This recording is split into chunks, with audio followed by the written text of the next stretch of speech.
Hi everyone, Trent here. I've had a tough time thinking about how to start this video. So I want to share that the message I have for you today is very important to me. I think you'll find it interesting and hopefully valuable, especially if you're career, success, money driven. I'm experiencing joy, gratitude, and excitement because as I think back to my career arc, to catch you up if you don't know my story, I moved myself from Ohio to Dallas to start my software sales career, worked at the same one and only company for 5 years. In the early days, I believed in sacrifice and doing literally whatever it took to promote to the next level. My sense of self-identity was directly attached to the money I was making, how I performed relative to my peers on the sales dashboard, how much money I made, documenting the journey, 1,000 YouTube videos, hundreds of LinkedIn posts, and was really vocal about what I was doing. And I had literally no life. And it fortunately paid off because I promoted 6 times, increased my income from $50,000 to $300,000 by age 26. And I feel like experienced relative success and gained some valuable skills. So think about that backdrop in the context of getting a call one day from my HR team saying, hey, Trent, today's your last day. No ifs, ands, or buts, not a negotiation, not a discussion, just, hey, this is the reality. No appreciation for the millions in revenue generated, none of that, of just, hey, here's the door, bye. And this past year has been the most uncertain of my life. It's been one of the most challenging. It's been one of the most free, believe it or not, and yet full of development. I've learned so much about myself, about who I am, what I want, what I stand for. I believe in hard work. I believe we deserve to be paid in proportion to our production. I believe it's important to make high commitment yet reversible decisions. I believe it's important to obsess over the inputs, the process of what we're doing, but emotionally detach from the results. Like many of you, I like to set massive goals. I've always been one to say, I'm going to make $1 million this year. I'm going to promote to this level by age 30. I'm going to start the business by da-da-da. We can't control all of these things. Then we start to connect our sense of self and worth to the attainment of these results that are sort of out of our control. And I think it just sets us up for disappointment. And I've experienced incredible disappointment this past year. Yet I've also experienced incredible highs. And I want to talk to you about what that has been like, because I didn't see myself leaving corporate America anytime soon. I was on this upward trajectory, this career progression. Hey, if you just close $1 million this year, we'll grant you access to becoming an enterprise account executive. Hey, maybe one day you can become a leader. You could become the CEO of this company, just 20 years of hard work. I never saw myself leaving corporate America. I always consider myself entrepreneurial. That's why I started the YouTube channel, posting online, because I wanted to make money in tandem to my W-2 career income. I believe that's very important. If you don't have a diversified income, that's not taking away focus from the primary thing. I think that's a concern. I would be concerned if I were you, if that's the case, because when I lost my job, if I did not have the independent income coming in, it would have been a very different situation. And I see this with a lot of people. They lose their jobs, they get laid off, they get fired, they leave, and they have X amount of money saved up, let's say $100,000 in their bank account. They think they have more runway than they actually do.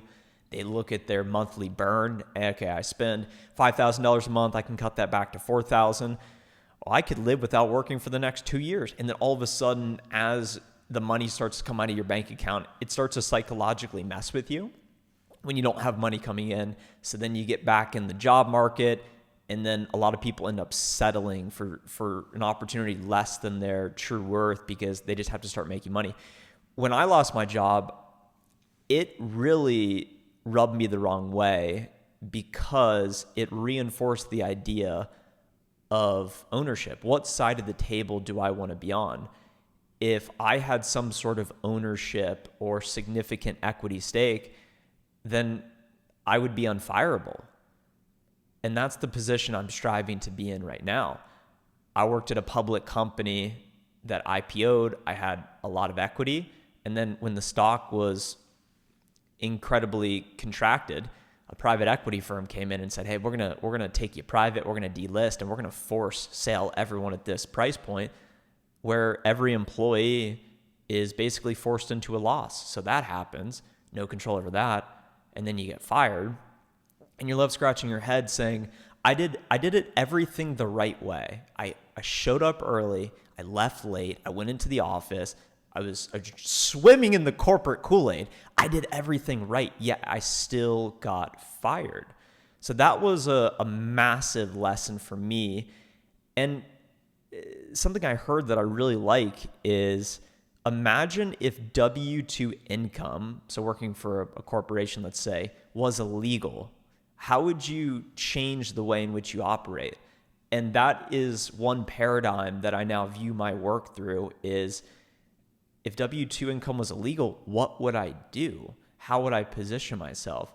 So as soon as I lost my job, I was asking myself, well, what do I do next? Do I start a business?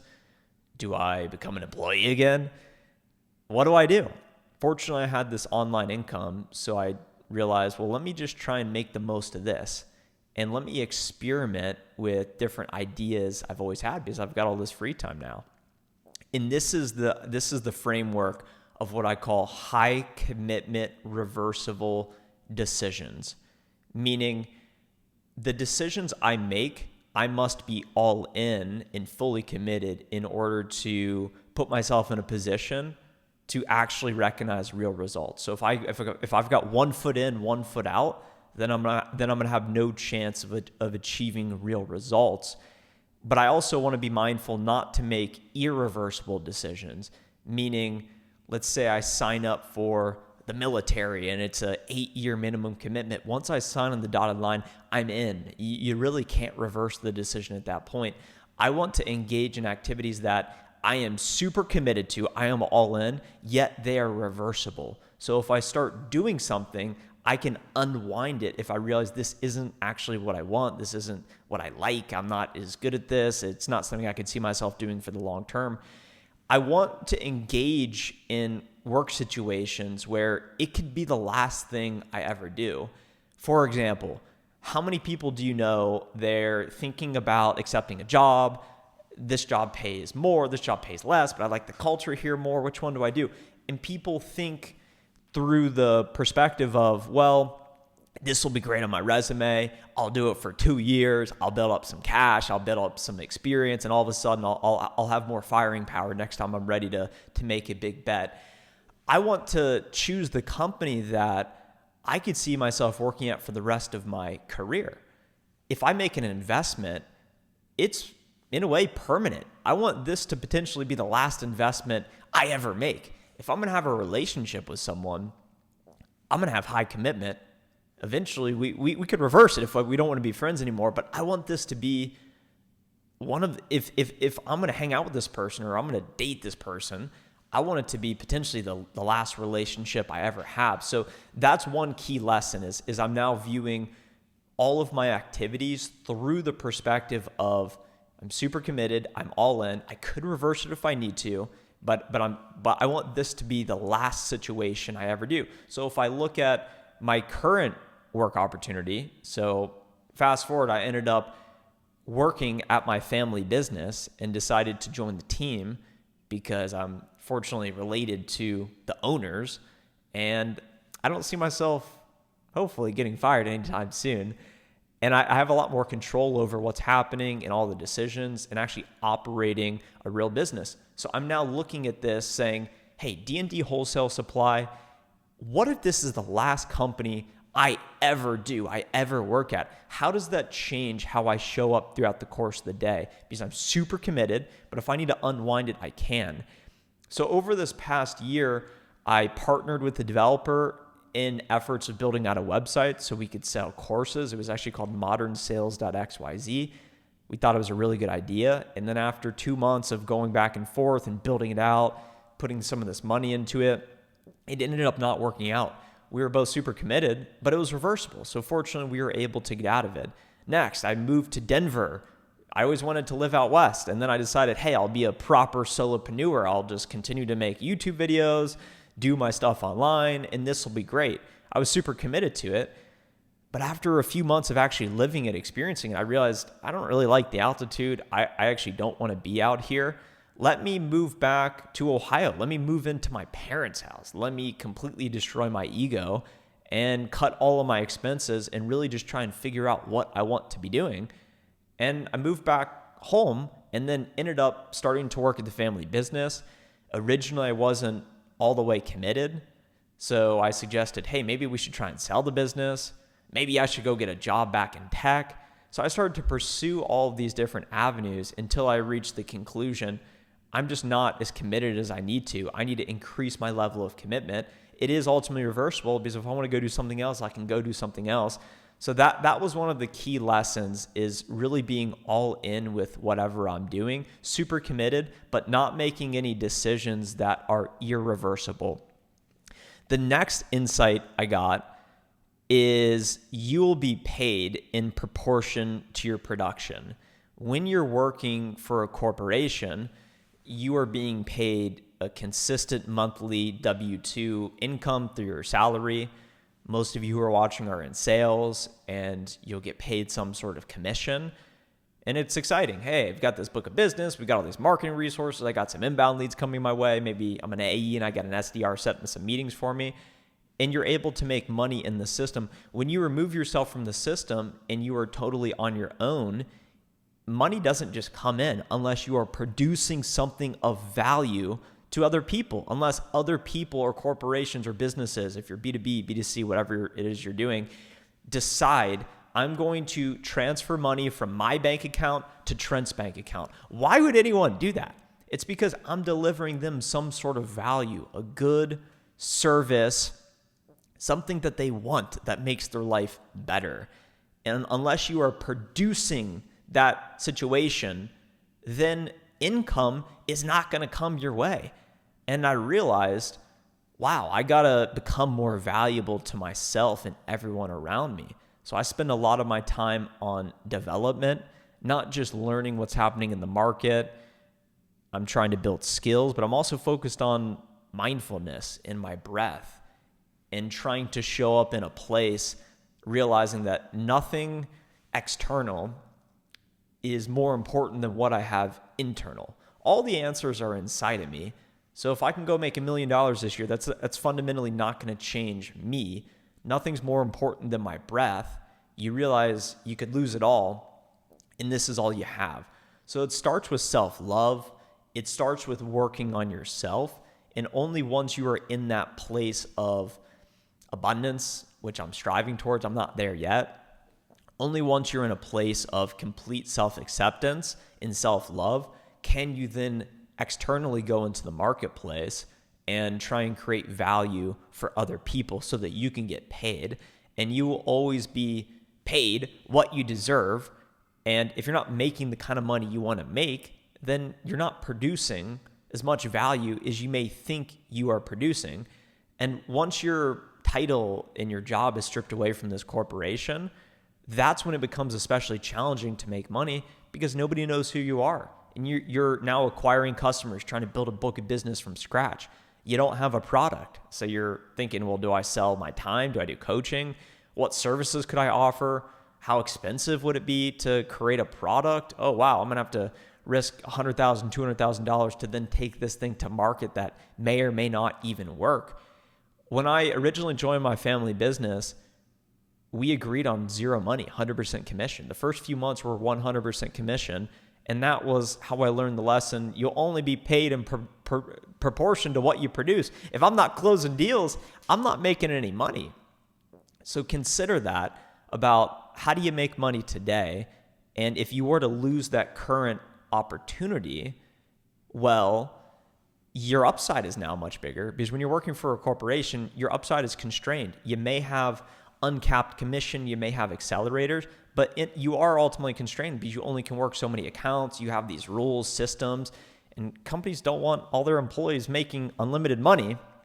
So your upside's constrained, but your downside is also constrained. It's a safety net because you always have that consistent drip of that nice W-2 salary. And when you're outside of the corporate America structure, all of a sudden your downside is zero, but it also can go much lower if you start to decide risking your own capital to pursue your ideas.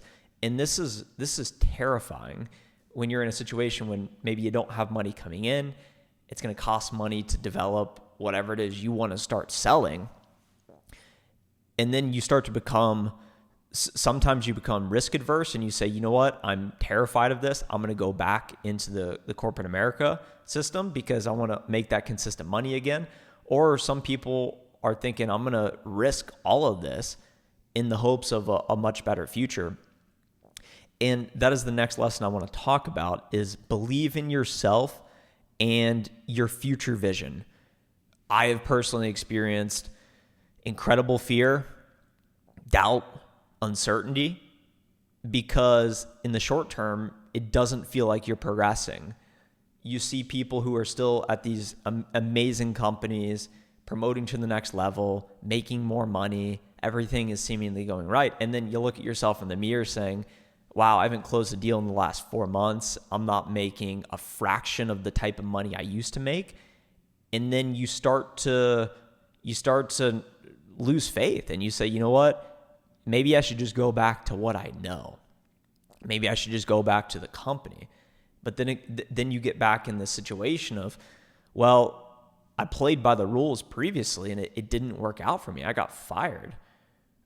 Maybe I just need to keep believing and recognize that I need to have some patience. I'm 28.